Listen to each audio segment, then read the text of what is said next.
a tomar la foto. Todos mirando hacia enfrente, por favor, con su mejor sonrisa.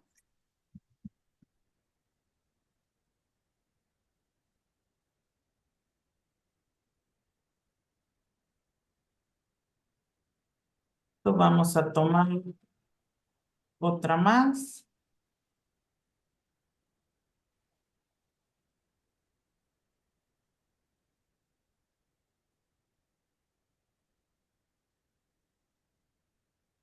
Una más. 3, 2, 1.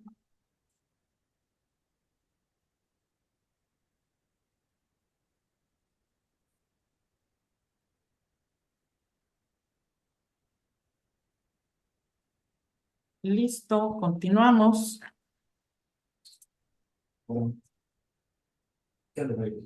Y bueno, antes de dar inicio a la exposición, me voy a permitir leer una breve síntesis curricular de nuestro ponente.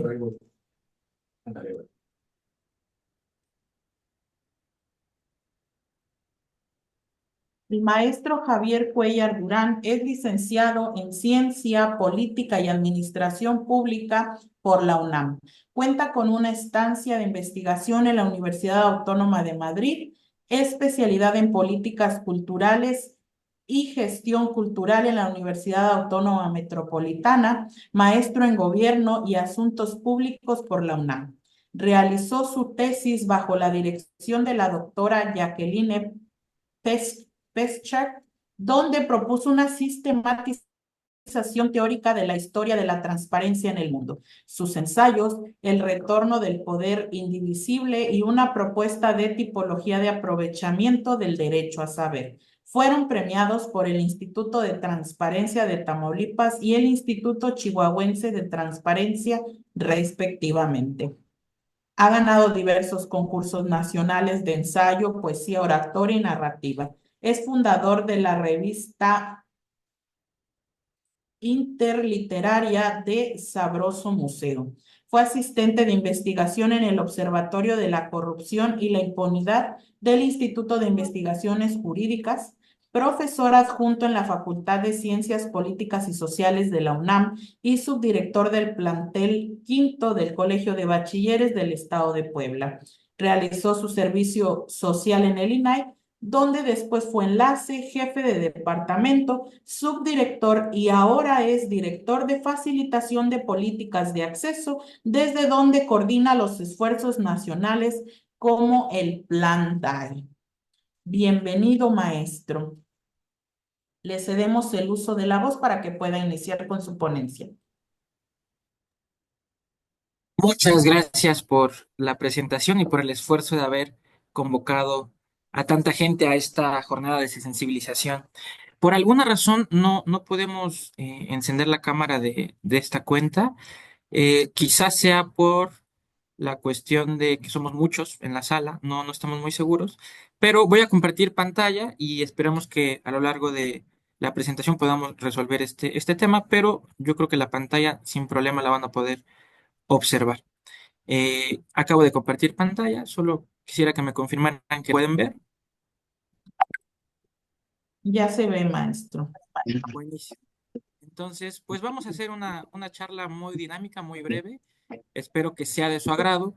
Y el objetivo de esta plática es que podamos dar una panorámica general de acceso a la información, pero ya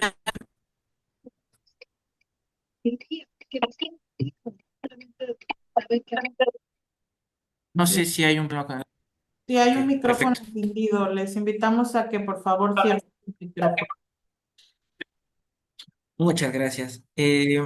Entonces, el objetivo de la plática de hoy es darles una introducción general de para qué sirve el derecho de acceso a la información, pero desde una perspectiva de la vida diaria. Es decir, hasta ahora se han dado como muchas discusiones y hay mucha difusión de que este derecho es útil, por ejemplo, para periodistas, para académicos, para investigadores, pero poco se ha dicho de cómo le puede ayudar a la gente para su vida cotidiana. Y es aquí donde queremos nosotros, desde el Plan DAI, generar una nueva discusión. porque hemos identificado que este derecho es útil para cualquier persona, para un ama de casa, para un estudiante, para un obrero, para una persona en algún grupo de vulnerabilidad, como alguna madre soltera, por ejemplo. Y a estos grupos les es muy útil este derecho para dos cosas. Uno, para resolver problemáticas de su inmediatez, de su vida cotidiana. Y dos, para satisfacer necesidades o mejorar su calidad de vida, por ejemplo, mediante la mejora de servicios públicos, que no es como tal una problemática o no es algo que no tengan, pero que gracias al derecho a la información pueden mejorar la calidad de ese servicio. Entonces, siendo ese el objetivo, vamos a dividir esta plática en tres momentos. Primero, ¿qué es el derecho de acceso a la información? Segundo, ¿para qué sirve? Y tercero, ¿cómo se ejerce? En cuanto a qué es el derecho de acceso a la información, bueno, lo primero que hay que decir es que es un derecho humano. Y esto no es un tema menor, porque ¿qué implica que sea un derecho humano?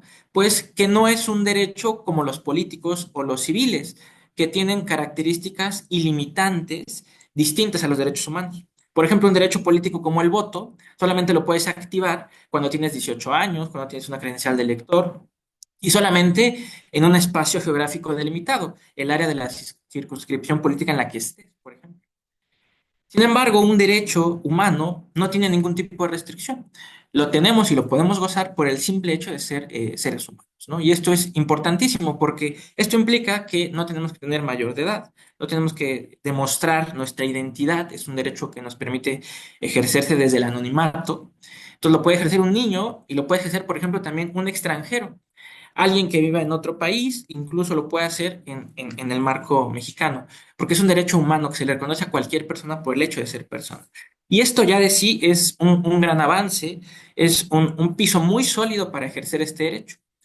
Anteriormente, ahorita vamos a ver un poquito de la historia, había muchas trabas para poder ejercer este derecho y había muchos supuestos argumentos para impedir que se ejerciera. Y uno de esos argumentos tenía que ver con que teníamos que justificar lo que se conoce en términos jurídicos como acreditar algún interés o justificar el por qué queremos ejercer el derecho de acceso a la información. Eso ya no existe desde que se reconoce como derecho humano y desde que tiene cierta prerrogativa en la legislación, ya se puede ejercer este derecho sin, recapitulando, demostrar mayor de edad o algún tipo de condición, sino tampoco nacionalidad, tampoco justificar por qué queremos ejercer este derecho y esta serie de elementos nos permite tener un marco jurídico sólido. Y este marco jurídico sólido es la consecuencia o el producto de más de 20 años, digamos, de evolución del derecho de acceso a la información en México. De manera muy breve, no es el objetivo de la charla, pero de manera muy breve, nada más para que lo tengan en el radar, el derecho de acceso a la información surge en 2002 con la primera Ley Federal de Acceso a la Información Pública. Después de ese año se creó el IFAI como un órgano, digamos, garante de este derecho. Y estos dos momentos son los dos hitos fundamentales en la historia de este derecho. Si bien es cierto, en el 77 se puso en el texto constitucional que se tenía el derecho de acceso a la información pública y que este sería garantizado por el Estado, lo que se interpretaba por ese derecho pues no tiene nada que ver con lo que se interpretó desde el 2002 gracias a esta ley, porque ya desde el 2002 se reconoce que esto es un derecho que la gente puede ejercer y no es tanto una obligación del Estado de, vaya, para que quede claro. En el 77 se decía, este derecho se ha interpretado como el derecho de los partidos políticos para difundir sus propuestas electorales, ¿no? Entonces era más bien una prerrogativa para los partidos políticos y no tanto un derecho para la gente. Desde 2002 se convierte en un derecho para la gente, es decir, la gente puede solicitar información y ya no solamente recibirla a la buena voluntad de los actores políticos. Entonces, desde ahí hay un hito fundamental. Y el segundo es el surgimiento del IFAI, el Instituto Federal de Acceso a la Información, porque lo que hace, y es lo que pasa mucho en México, hay muchas legislaciones, pero no hay mecanismos para garantizar esos derechos. Entonces, en 2003 se creó un instituto para que eso que ya estaba en la ley de en 2002 tuviera un mecanismo de hacerse realidad. Y esto se consolida en 2014 con la creación del Sistema Nacional de Transparencia, la transición del IFAI al INAI, cuando ya no tenemos un órgano federal que se encarga solamente del orden de gobierno federal, sino un órgano nacional que tiene implicación en todo el país, en los tres niveles de gobierno, sobre nuevos sujetos obligados, es decir, hay un robustecimiento del marco tanto jurídico como institucional que da más garantía a los ciudadanos. Y nada más para acabar con este breve introducción histórica, vale la pena decir que esta ley, la ley y el instituto, se convirtieron en referentes mundiales. El último año, por ejemplo, el INAI presidió 5 redes internacionales en materia de derecho de acceso a la información y de protección de datos personales. ¿Y de dónde surge ese liderazgo? ¿Por qué el INAI se convirtió en un foco que guiaba cómo se construían los institutos de transparencia en el mundo?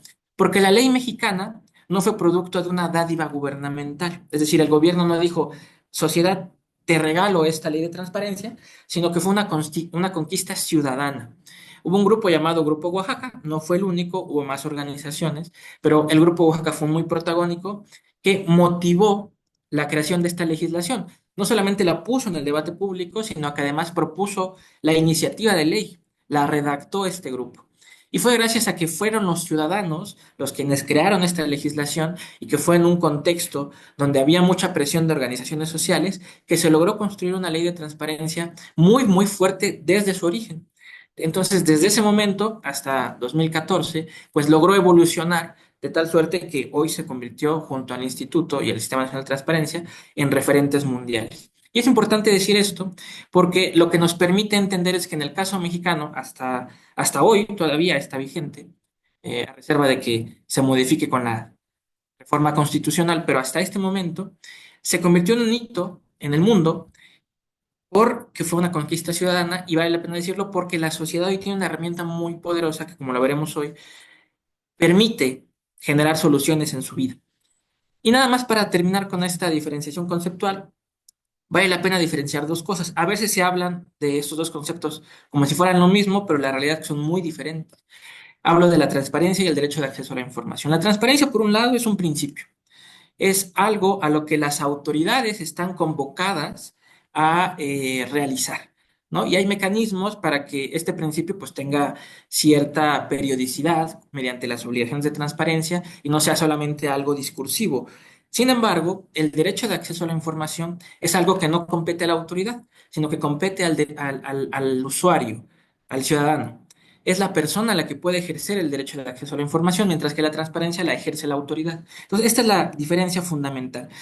Y no es una diferencia menor, porque la transparencia, el margen de la información pública que está visible, lo marca la autoridad. Mientras que en el derecho de acceso a la información es el ciudadano el que trata de romper esa barrera de información pública para adentrarse un poco más. Entonces, ese derecho suele conocerse como un derecho llave, también puede interpretarse como una suerte de derecho de frontera de la información, porque puede abrir el abanico de datos que están disponibles para la gente. Usualmente se ejerce el derecho de acceso a la información cuando hay un dato que no está disponible por los mecanismos tradicionales de transparencia, mediante las obligaciones de transparencia o mediante los portales de transparencia. Entonces, esta es una diferencia sustantiva. La transparencia como principio da un marco, un piso mínimo de información pública y el derecho de acceso a la información va rompiendo la frontera de esos límites para poder generar más información mediante esta pugna ciudadana por acceder a estos datos. Entonces, estas son como las diferencias sustantivas. ¿Y a quién se le puede solicitar información pública? Bueno, hay un concepto que se llama sujetos obligados, que es muy importante porque permite identificar quiénes son los actores responsables de otorgar información. Y estos son, en general, cualquier autoridad, entidad, órgano u organismo de los tres poderes de la Unión. Pero además también los partidos políticos, los sindicatos, los fideicomisos y fondos públicos. Y desde la reforma también de 2014, cualquier persona física o moral que reciba y ejerza recursos públicos. Por ejemplo, una persona becada por el CONACYT tiene ciertas obligaciones de transparencia, entre ellas, hacer público el dinero que recibe, ¿no? Mediante esa beca. Si usted conoce a alguien, puede buscar su nombre y seguramente va a aparecer el monto que recibe o esos recursos y la explicación del por qué los recibe. Entonces, esto es un avance sustantivo a lo que pasaba hace apenas 20 años donde muchísimos programas sociales pues se entregaban a personas que quizá no necesitaban el recurso.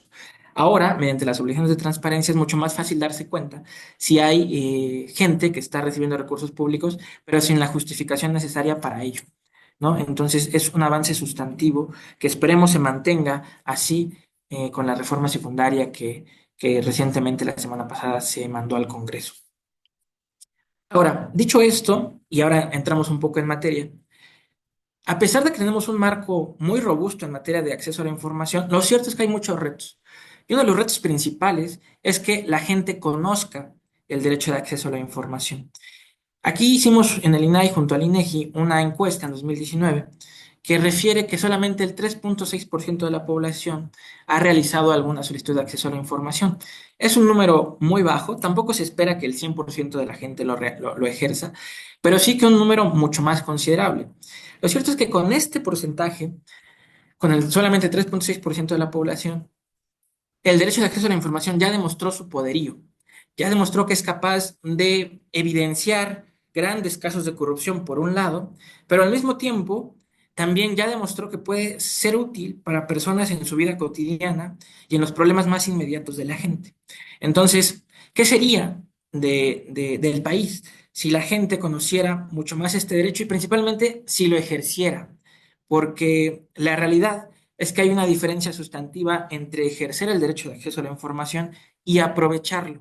Nosotros desde el Plan DAI lo que buscamos es no solamente que la gente conozca el derecho, no solo que lo ejerza, sino que principalmente lo aproveche. ¿Y qué significa que lo aproveche? Que lo utilice como un mecanismo para lo que comentábamos al inicio: uno, resolver alguna problemática; o dos, mejorar alguna circunstancia, algún servicio o la calidad de vida en general de las personas. Ese es el concepto de aprovechamiento, es lo que buscamos desde el Plan DAI, y ese es quizá el mayor reto que quedará pendiente para los organismos garantes de acceso a la información. No solamente promover que exista el derecho, sino que realmente se convierta en un instrumento de transformación para la vida de las personas. Ese es justamente el reto que tenemos. Al tiempo, también habrá que decir que, y ahora lo vemos con todo este contexto de eliminación de los organismos garantes, que al tiempo que el derecho de acceso a la información ha evolucionado y se ha mejorado y ha generado más mecanismos para garantizarlo y que la gente lo conoce cada vez más, lo cierto es que también de manera paralela las autoridades han buscado más estrategias para evitar generar el derecho de acceso a la información, para que la gente cuando solicita datos, pues no llegue a ellos. Y esto tiene que ver un poco más con la cultura de la opacidad que realmente por las complejidades que genera la transparencia. Y esto es algo que me gustaría ser muy enfático. Hasta ahora se ha pensado a la transparencia como un problema, ¿no? Como una carga burocrática, como un mecanismo que le genera problemas a las autoridades, como una forma para verse vulnerables y generarles problemas a la postre. Y desde esa lógica, pues las autoridades tratan de ser lo más opacas posibles. Piensan, la premisa es que en la medida en que den más información, más problemas pueden tener. Y esa premisa es absolutamente equivocada. También desde el Plan DAI estamos tratando de plasmar otra idea. ¿Y cuál es esa otra idea? Que la opacidad genera más problemas que los que posiblemente podría generar la transparencia. ¿Por qué? Porque una autoridad, cuando es opaca, genera reacciones inmediatas desde la población. Imaginemos un ejemplo. Si hay una persona que está solicitando información y que no tiene ningún problema con el gobierno, simplemente quiere un dato porque tiene una necesidad. El gobierno tiene dos escenarios. O da ese dato y con ese dato la persona resuelve su problemática, o lo niega desde el miedo, desde esta desconfianza de ser transparente, y ahora tiene dos problemas.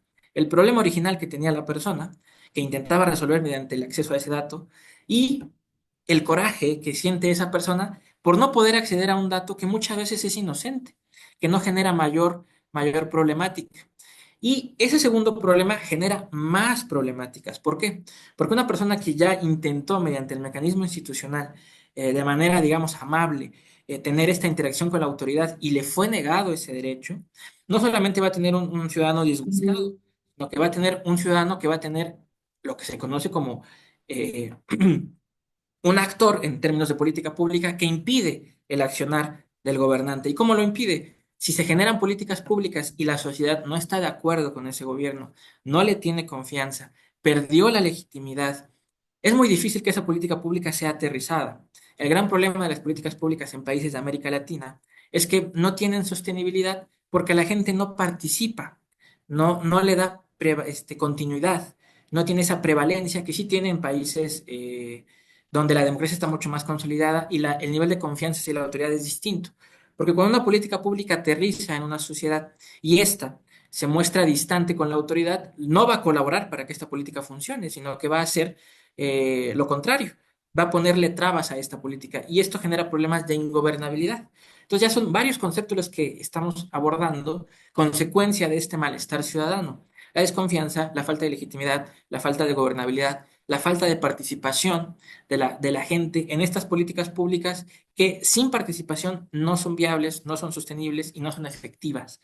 Entonces, en la medida en que las autoridades entiendan que la transparencia es un mecanismo no solamente para cumplir con la ley, sino para reconfigurar la relación con el ciudadano, va a ser mucho más sencillo que aumenten los niveles de confianza, legitimidad, de gobernabilidad y efectividad de las políticas públicas. Imaginemos este mismo escenario. Hay una persona que solicitó un dato y la autoridad, de forma proactiva, no solamente dio el dato, sino que aprovechó este canal de comunicación para abrir una propuesta de solución o mostrarse proactivo para resolver la problemática. Ahorita vamos a ver casos de aprovechamiento donde la autoridad utiliza las solicitudes para poder darse por enterado de problemáticas y resolverlas de manera proactiva. En estos casos, el escenario es totalmente distinto. No solamente la autoridad garantiza el derecho de acceso a la información, sino que utiliza este derecho como vía para poder resolver problemáticas. Y el ciudadano, la respuesta del ciudadano es diametralmente opuesta. No solamente obtuvo ese dato, sino que generó una sensación de bienestar cuando se resuelve esa problemática que está planteando. Entonces, es muy importante tener esto en cuenta para lo que viene, que es el tema 2 de para qué sirve el derecho de acceso a la información. Como les decía al inicio, se ha dicho mucho que este derecho es muy útil para ciertos campos. Por ejemplo, que fortalece la participación ciudadana, las políticas públicas, la gestión pública, la legitimidad, lo que hemos venido hablando. Es un mecanismo para el contrapeso en el ejercicio del poder, facilita la vigilancia de los ciudadanos, permite evaluar la gestión pública, etcétera. Sin embargo, poco se ha dicho, hay pocas discusiones sobre cómo le sirve a la gente en su entorno inmediato, porque todos estos beneficios son beneficios para la democracia en general y casi en abstracto, ¿no? Son el derecho de acceso a la información, se le ha discutido, se le ha reconocido como un elemento sustantivo para la democracia, pero se ha discutido poco cómo puede ser un elemento sustantivo para la realidad inmediata de la gente. Y nada más para cerrar con estas utilidades, las grandes utilidades, las utilidades sistémicas, pues dos casos que son, digamos, demoledores. Seguramente los han escuchado. El primero es el de la Casa Blanca, durante el gobierno de Enrique Peña Nieto. Con apenas 20 solicitudes de acceso a la información, se logró descubrir un posible conflicto de interés en el gobierno del entonces presidente a través de una casa que se adquirió con una de las empresas predilectas del gobierno federal. Entonces, la hipótesis a partir de estas solicitudes de acceso a la información es que se le permitió a la familia presidencial vivir en esta casa, en la Casa Blanca, que no estaba ni siquiera a nombre de ellos, porque era una suerte de pago por haberles dado contratos a esta empresa. ¿Y por qué es un caso icónico? Porque demuestra que cuando apenas un puñado de solicitudes, este derecho es capaz de poner en jaque al gobierno, digamos, presidencial, que es el gobierno máximo en la República, ¿no? Entonces, ese es el poder del derecho de acceso a la información. Pero insisto, este caso sigue viendo el derecho a la información desde términos macros, ¿no? No desde los términos cotidianos que ahora vamos a abordar. Y el otro es el de la estafa maestra, que es un caso quizá un poco más vistoso, porque este caso no habría podido ser descubierto si no se hubiera combinado una serie de herramientas, entre ellas las solicitudes de acceso a la información, pero otras herramientas fueron mecanismos de análisis de datos, de Big Data. Aquí se realizaron 517 solicitudes de acceso a la información y estas solicitudes fueron analizadas por diferentes programas. Estos programas permitieron evidenciar que había una red de movimiento del recurso público que a simple vista no se pudo haber observado. Y este es un caso que demuestra que el derecho de acceso a la información es capaz de desenmarañar casos de corrupción muy sofisticados. En el caso de la estafa maestra, lo que sucedió es que el recurso público había pasado de una secretaría a universidades públicas que uno pensaría que esas actualmente son las que requieren dinero, no se pensaría mal a priori de ellas, pero estas fueron las universidades las que fueron el actor central en esta, por eso se llama estafa maestra, el actor central en este desvío de recursos que después pasaron a factureras para, vaya, desviar esos recursos y generar los actos de corrupción. Entonces, estos dos casos son icónicos y reflejan cómo este derecho puede ser muy útil a nivel país, por ejemplo, ¿no?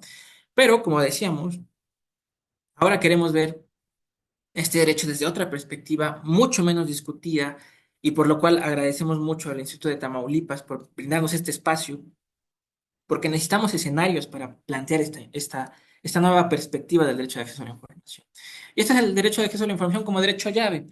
De esto se ha dicho mucho, que el derecho de acceso a la información es un derecho llave, pero pocas veces se ha dicho cómo se hace un derecho llave, cómo realmente este derecho se puede utilizar para acceder a otro derecho o para resolver problemáticas. Y para clarificar estos cómo, estos mecanismos, les proponemos dividir el aprovechamiento en tres tipos.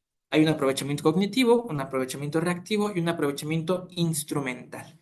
El aprovechamiento cognitivo refiere a cuando utilizamos el derecho de acceso a la información y generamos nueva información que nos permite generar un producto cognitivo. ¿Qué tipo de producto cognitivo? Por ejemplo, una opinión.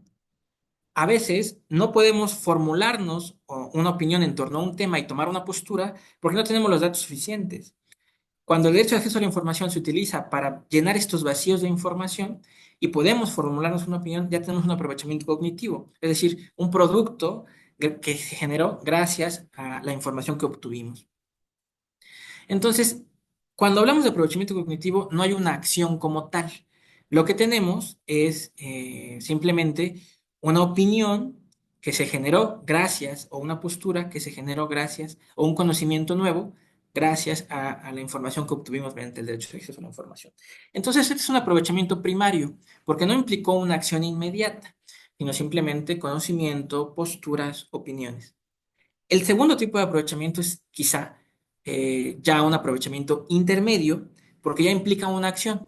Aquí lo interesante es que no implica una acción de la persona que solicitó la información, sino una acción de la autoridad que reaccionó, por eso se llama reactivo, ante la solicitud de acceso a la información. Y ahorita vamos a dar unos ejemplos. Y la tercera categoría es la categoría instrumental, donde obtuvimos un dato y usamos ese dato como medio, como llave, como instrumento para llegar a otro derecho o para resolver una problemática o necesidad. Entonces, como vimos, pues en el caso del aprovechamiento cognitivo, la motivación no es hacer una hechura de algo tangible, sino más bien conocer. Y en este caso, la inquietud, la inquietud informativa, cuando se subsana, es la que nos permite determinar que hay un aprovechamiento cognitivo. En el caso de aprovechamiento reactivo, vamos a dar algunos ejemplos que han sido generados en el marco del Plan DAE y que nos dan, como decíamos, un aprovechamiento intermedio porque la problemática que estaba planteada en la solicitud se resuelve, pero sin que el ciudadano haga nada más que preguntar. Lo único que hizo el ciudadano fue preguntar a través de una solicitud de acceso a la información y la autoridad resuelve esa problemática de manera proactiva, reacciona a esa solicitud resolviendo la problemática y no solamente respondiendo la solicitud de acceso a la información. Y con esto regreso a lo que les comentaba hace rato. Las autoridades que han visto a estas solicitudes como un mecanismo para identificar problemáticas y resolverlas, tienen o sacan mayor provecho de este derecho como autoridad.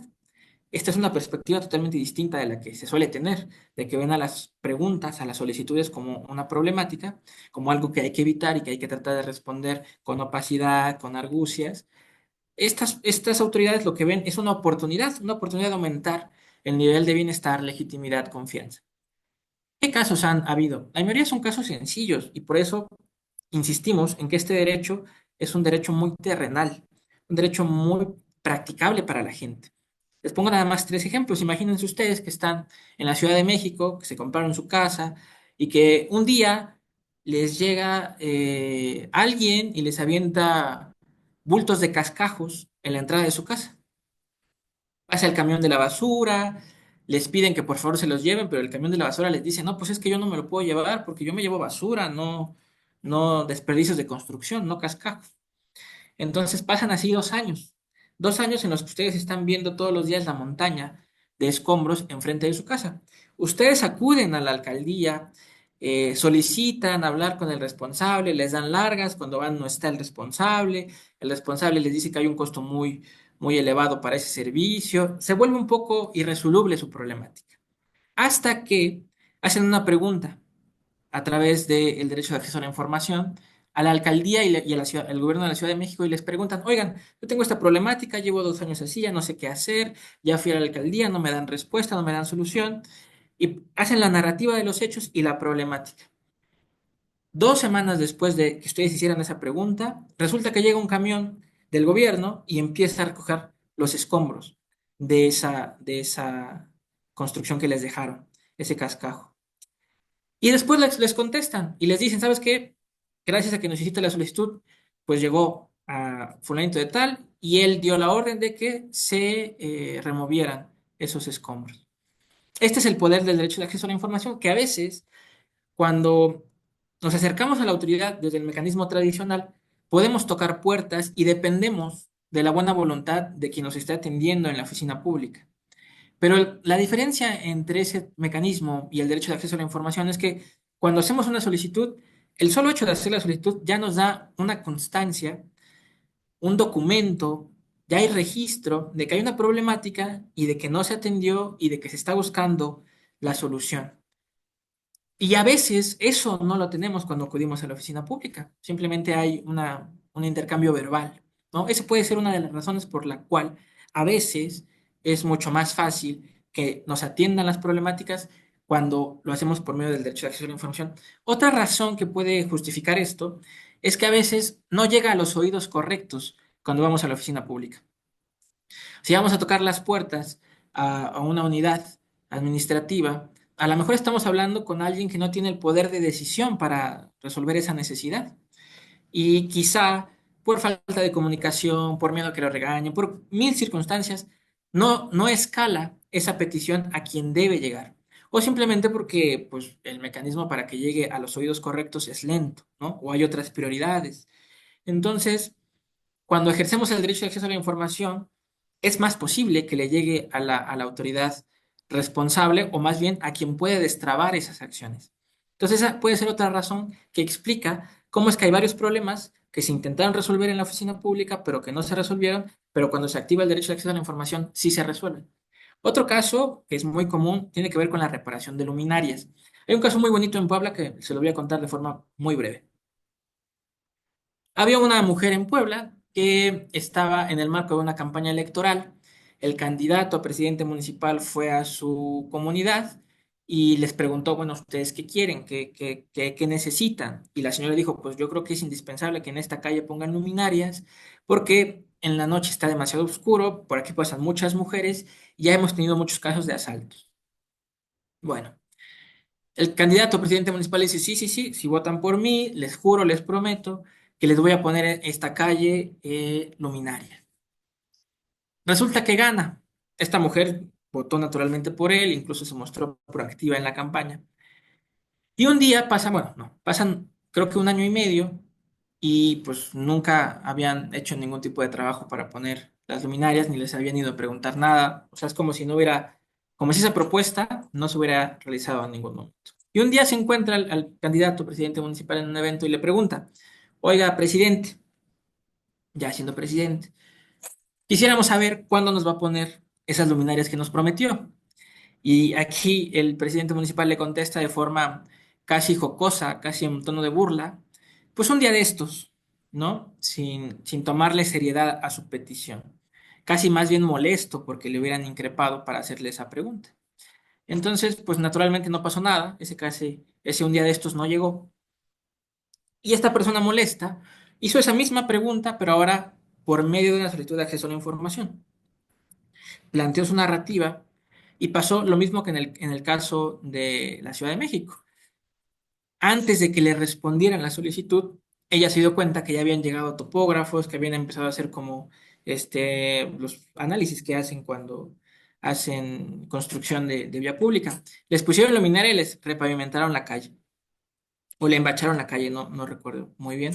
Pero vaya, esa vialidad se le dio mantenimiento y se pusieron esas luminarias. Cuando le responden, le dicen, fíjese que justamente cuando llegó su solicitud ya estábamos en el proceso de planeación para ponerle eso que se planteó desde la campaña.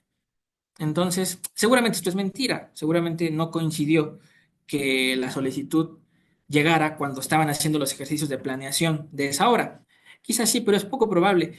Lo que quizás sí haya sucedido es que esta solicitud fue un mecanismo de presión para la autoridad para decirle al presidente, fíjese que no solamente tenemos el verbo, la palabra, para poder exigir lo que queremos, también conocemos de otros mecanismos mucho más formales para poder hacer de conocimiento que hay necesidades y que no se están atendiendo.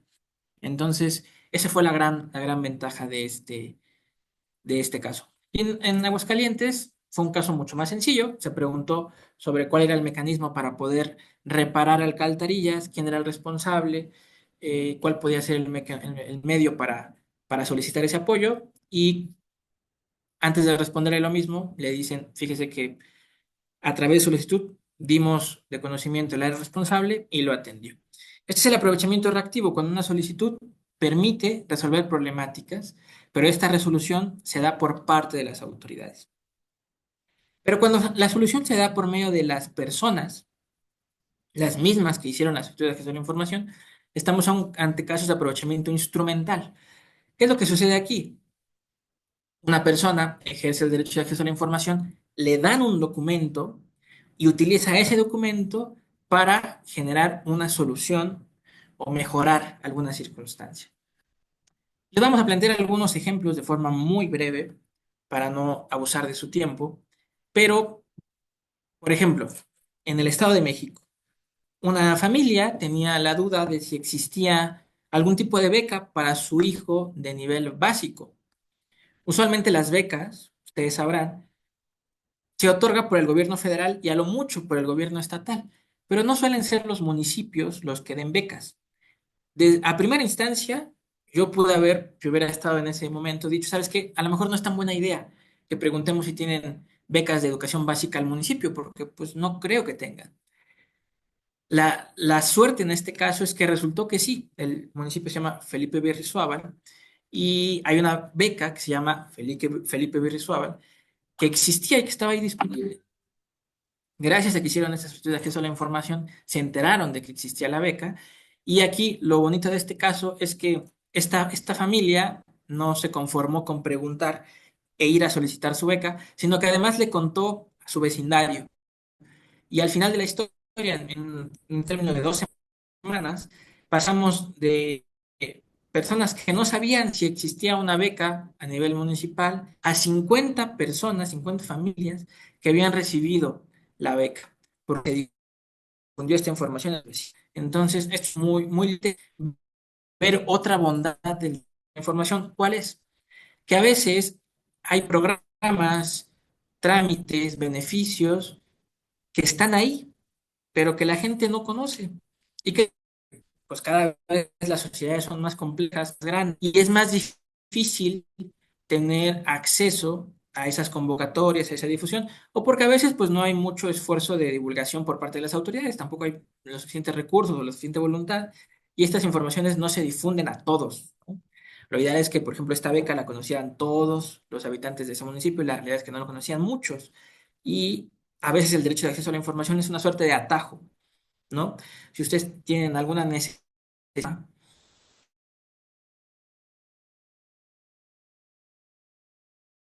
y a veces buscan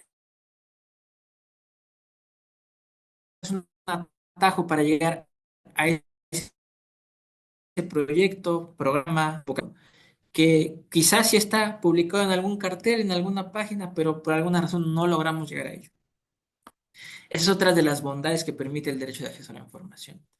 Otra es que, como les decía, permite mejorar los servicios públicos. Y esto no es un tema menor, porque a veces, y eso tiene que ver con la lógica política, a veces hay muchas necesidades en la sociedad, pero estas necesidades se tienen que atender desde una racionalidad política. ¿Qué significa esto? Que el gobernante no debe atender la prioridad que a él le parezca la mejor, sino la que genera mayores problemáticas o la que es más demandada por la sociedad. Y en este sentido, el derecho de acceso a la información es una suerte de tinte que permite dar reconocimiento a la autoridad de que existe una problemática que está siendo exigida por un número considerable de personas, ¿no? Está siendo afectada por un número considerable de personas. Por ejemplo, nosotros creamos un podcast en el Plan DAI donde entrevistamos a personas que han ejercido el derecho y que han resuelto necesidades. Hubo un fraccionamiento en Oaxaca donde una persona realizó una solicitud de acceso a la información para indagar por qué desde que se creó el fraccionamiento no tenían el servicio de agua, lo cual resultaba inverosímil. Era un servicio básico, era como lógico que brindaran el servicio y sin embargo no sucedía. ¿Qué es lo que faltaba para que lo obvio se materializara? Pues la presión de la gente. Y en este caso la presión de la gente comenzó a materializarse a través de solicitudes de acceso a la información que permitieron acceder a documentos que evidenciaban que no se habían hecho los procedimientos adecuados para brindar ese servicio, que había visto negligencia. Incluso se destituyó al abogado general de, no recuerdo las siglas del agua, de la autoridad encargada del agua, porque no estaba haciendo su labor como debía, no estaba tramitando estas exigencias como debía. Y el derecho de acceso a la información permitió obtener estos documentos que evidenciaban que no se estaba haciendo lo que correspondía, y con esto se generaron amparos y otras acciones que obligaron a la autoridad a hacer lo que tuviera que hacer para llegar el servicio de agua a ese fraccionamiento, que no eran muchas casas, eran 20, pero vaya, son 20 familias y es un problema que no tendría que existir, porque para que ese fraccionamiento existiera, se tuvieron que haber dado permisos y se tuvo que haber dado el seguimiento para que esos permisos se materializaran en el servicio de agua potable. Entonces, ese es un mecanismo también para poder activar estas necesidades que tendrían que darse, pero que por alguna razón, usualmente política o de corrupción, etcétera, no se realizan. Y otro mecanismo, por poner un ejemplo más, y antes de dar quizá los casos más vistosos, esto es nada más como la introducción, pues tiene que ver con que el derecho de acceso a la información también sirve para organizaciones sociales, para grupos que quieren dar un seguimiento puntual a alguna acción del gobierno. Por ejemplo, en México hay una ley que se llama Ley Olimpia y a partir de que la ley se promulga en la Ciudad de México, viene con ciertos compromisos. Por ejemplo, capacitar a los policías, generar protocolos. Hay una organización que trata de dar vigilancia a la implementación de la ley Olimpia y lo que hizo fue generar solicitud de acceso a la información para ver cómo iba ese proceso de capacitación, cuáles eran los resultados, cómo estaban creándose y aplicándose los protocolos. Entonces, el derecho de acceso a la información, cuando no existen instituciones diseñadas ad hoc o específicamente para implementar una nueva legislación, pues a veces el derecho es una gran oportunidad para dar ese seguimiento a esas legislaciones nuevas. Y ahora sí vamos a contarles tres de los casos, cuatro de los casos quizá más emblemáticos a nivel país, que quizá reflejan con mucha claridad el poder de este derecho y la facilidad de ejercerlo y el impacto, incluso en aquellos lugares donde uno pensaría que este derecho no es muy ejercido. Y el primero es Francisca la Información. Imaginen el siguiente escenario, una comunidad indígena con una población de mujeres considerable, donde una de ellas, Francisca, un día está enferma, tiene un dolor de estómago muy fuerte, va al médico, y la clínica donde va, pues no la atienden porque no está el médico y aparte le reprochan que no ha dado la cooperación y aparte le dicen que no hay medicinas. Se traslada a una localidad, la más cercana de su localidad, donde podía acceder al servicio, llega, pero ya llega muy tarde y no le dan el servicio tampoco. El malestar aumenta. Tienen que contratar un taxi que les cobran 1,000 pesos para que los lleve al hospital más cercano que está significativamente retirado. La atienden, el apéndice ya la había reventado, es un problema que pudieron haber atendido con menos problemática si se hubiera tenido una atención oportuna. Pero vaya, esto todo se origina porque en la clínica que a ella le correspondía asistir, pues no estaba el médico y no había medicinas. Esta mujer con este coraje que tiene, se organiza con sus vecinas, con sus amigas, y realizan una solicitud de acceso a la información preguntando al secretario de salud, oiga, ¿por qué el médico de mi clínica solamente viene una vez a la semana? ¿Y qué le pasa al dinero de las medicinas? Porque nunca hay. Son dos preguntas muy sencillas. Y pasa un poco lo que platicábamos antes. A veces hay funcionarios públicos que hacen mal su labor, pero el titular, el responsable último, pues quiere que sí se hagan bien las cosas, pero simplemente no se entera de que hay alguien en el organigrama que no lo hizo de la forma correcta. Entonces, ¿qué es lo que pasó aquí? Que cuando la autoridad se entera de esta situación, bueno, más bien, le responden a Francisca, la solicitud de acceso a la información, y le dicen, a ver, el médico que te corresponde en tu clínica debe estar todos los días. No, no es solamente que vaya una vez a la semana. Y sí tienes un presupuesto de medicina y no les deberían cobrar nada de cooperación. Entonces, aquí hay un aprovechamiento instrumental porque Francisca y sus amigas con este documento que evidencia que hay alguien que está haciendo mal su labor y que hay un problema con la gestión de los recursos de las medicinas, pues con este documento hacen un oficio de petición a la autoridad. ¿Que es un oficio de petición? Todos tenemos el derecho, según el artículo 8 constitucional, de solicitarle algo a la autoridad, siempre y cuando se haga de manera respetuosa, a través de un oficio. Ese es el derecho de petición, que podemos solicitarle algo a la autoridad mediante un documento escrito de manera libre. Bueno, pues Francisca y sus amigas le solicitaron al secretario de Salud que interviniera y adjuntaron esta solicitud de acceso a la información como evidencia de que algo estaba sucediendo mal en esa clínica. Cuando la autoridad se entera de esto, de esta solicitud y de esta petición, cambia al médico y le pone a uno clarificando que debe estar toda la semana, que no hay por qué pedir cooperación y que hay un presupuesto para medicinas. Entonces, estas dos acciones, el solicitar la información, ejercer el derecho a la información es el paso uno, y después usarlo como un instrumento para una acción posterior, en este caso el derecho de petición, son los que permitieron resolver una problemática ya no solo para Francisca, sino para la comunidad, que no es un tema menor si pensamos que es una población vulnerable, ser una comunidad indígena. Y además, también permitió aumentar el control sobre los servidores públicos, en este caso sobre el médico, que estaba yendo solamente una vez a la semana y quién sabe qué estaba haciendo con los medicamentos. Entonces, este es un ejemplo muy claro de cómo dos simples preguntas pueden cambiar de manera significativa una comunidad. Otro caso muy similar en términos de su impacto sucedió en Sonora, en el río Cocóspera. ¿Qué pasó aquí?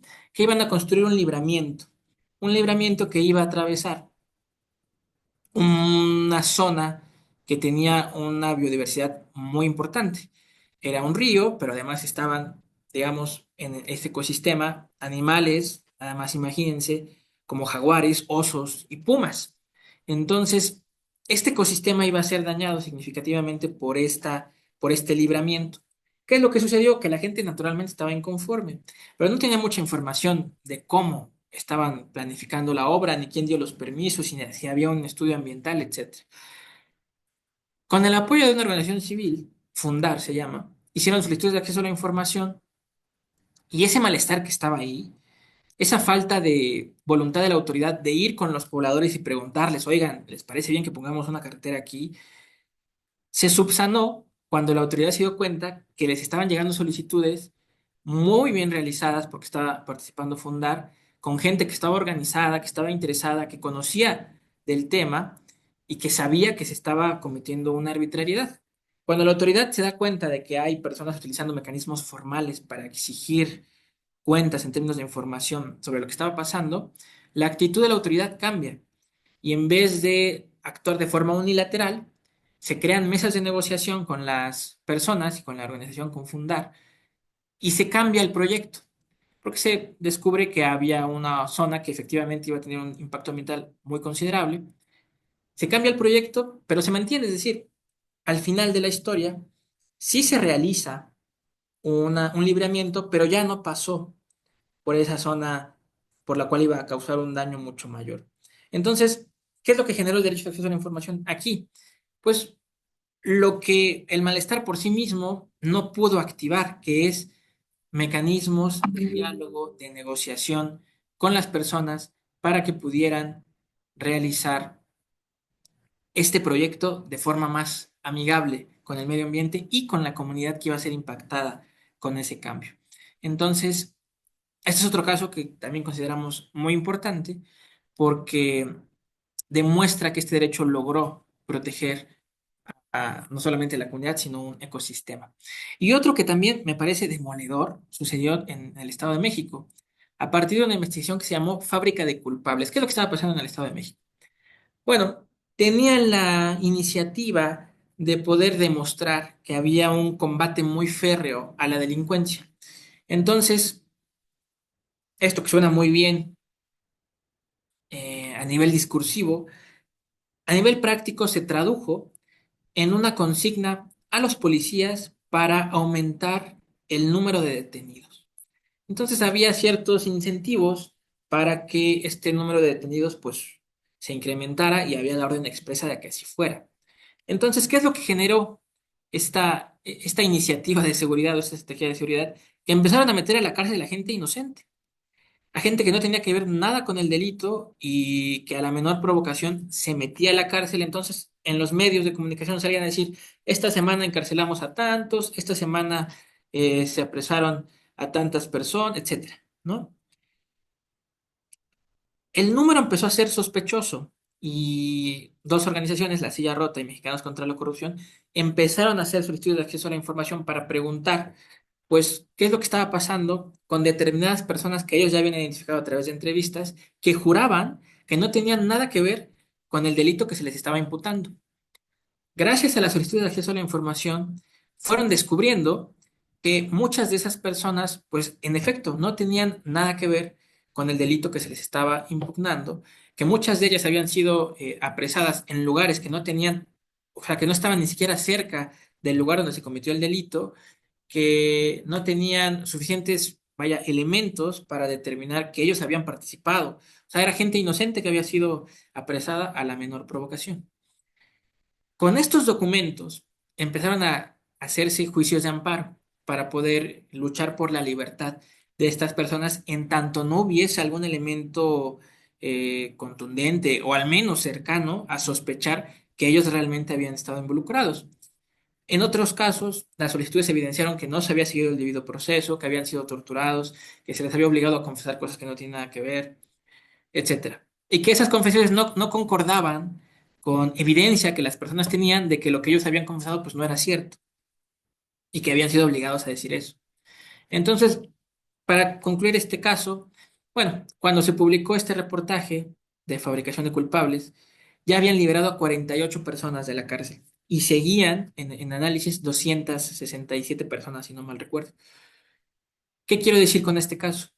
Que el derecho de acceso a la información permite incluso liberar a personas de la cárcel injustamente, ¿no? Que es algo que demuestra el poder de este derecho. ¿Por qué? Porque uno puede decir ante un juez, ¿no? O ante quien esté en el procedimiento, jurar, ¿sabes qué? Yo no tengo nada que ver. Pero no es hasta que tienes un documento y activas un procedimiento que ese alegato adquiere un cauce institucional para poder tener una consecuencia sólida.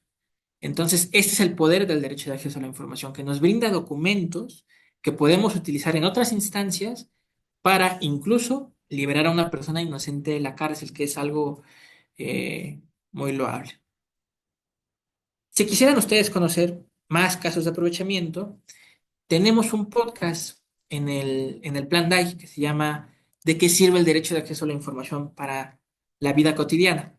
Y ahí planteamos, ya llevamos, me parece, 10 casos de aprovechamiento. Vamos a cerrar con 10 casos de aprovechamiento, donde la gente nos cuenta, bueno, yo tenía este problema, hice esta solicitud de acceso a la información, con esos documentos que me dieron, activé este otro mecanismo y así llegué a un resultado determinado. Es el objetivo del podcast, documentar esas historias, pero por supuesto, motivar a que más personas que tienen problemas similares o simplemente sigan esta línea de construcción puedan construir su caso de aprovechamiento. Y con esto, bueno, por la cuestión del tiempo, yo quisiera terminar hasta ahí. Quizá en otra ocasión podamos hablar de cómo se ejerce el derecho de acceso a la información, pero con lo que podemos cerrar de manera muy breve es que para realizar un estudio de acceso a la información, hoy en día todavía tenemos, y esperemos que se mantenga en lo sucesivo, tenemos una herramienta muy poderosa que se llama Plataforma Nacional de Transparencia. ¿Qué es lo que nos permite esta plataforma? Nos permite fundamentalmente dos cosas. Una, consultar la información pública que las autoridades están obligadas a exponer de manera periódica, lo que se conoce como obligaciones de transparencia, como los sueldos, salarios, los directorios. Esto es muy importante si queremos conocer el responsable de una obra, de un tema. En fin, son 48 obligaciones de transparencia que están ahí disponibles y que se van actualizando cada 3 meses generalmente. Y otras obligaciones que son específicas, que dependen de cada sujeto obligado.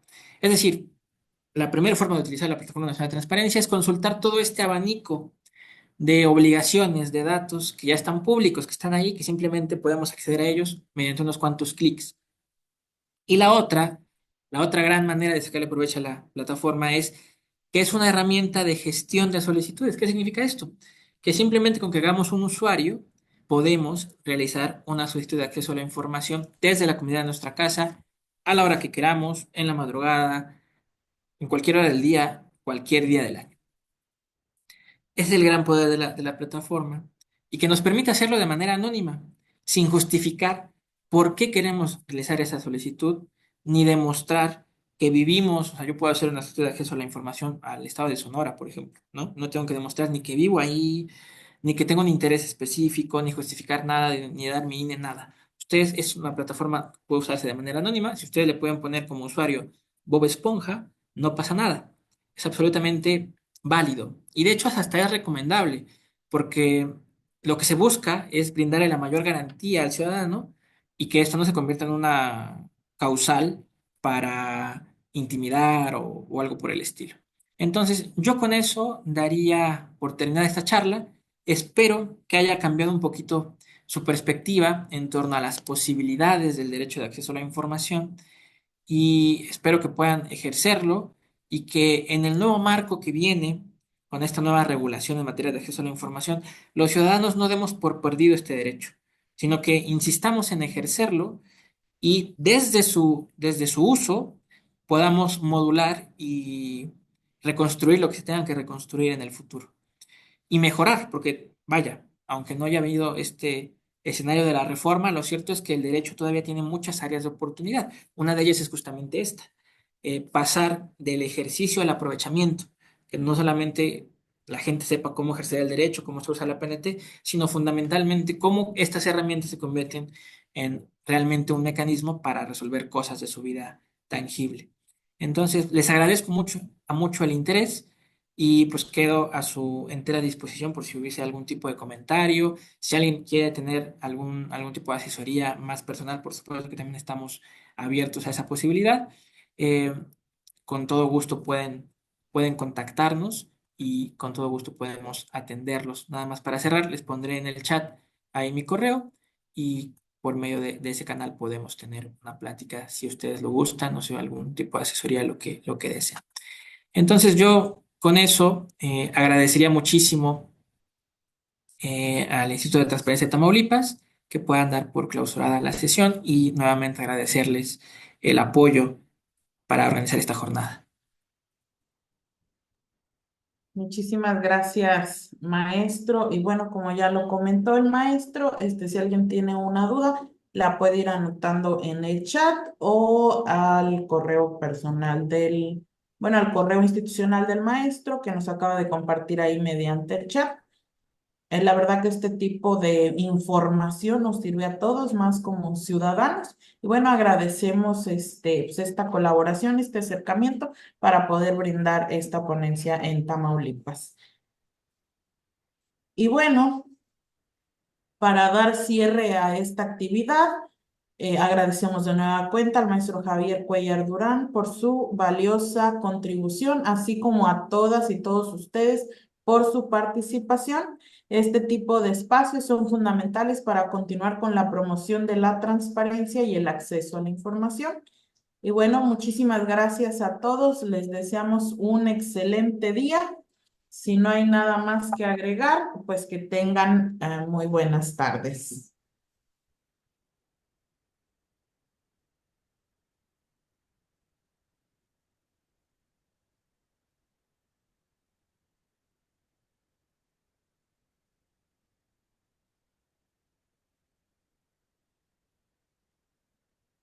Bien, en el chat nos escriben que gracias, muchas gracias.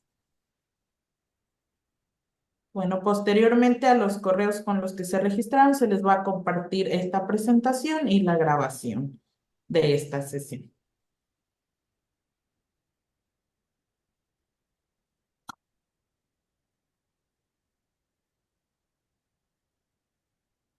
Hasta luego, que tengan buena tarde.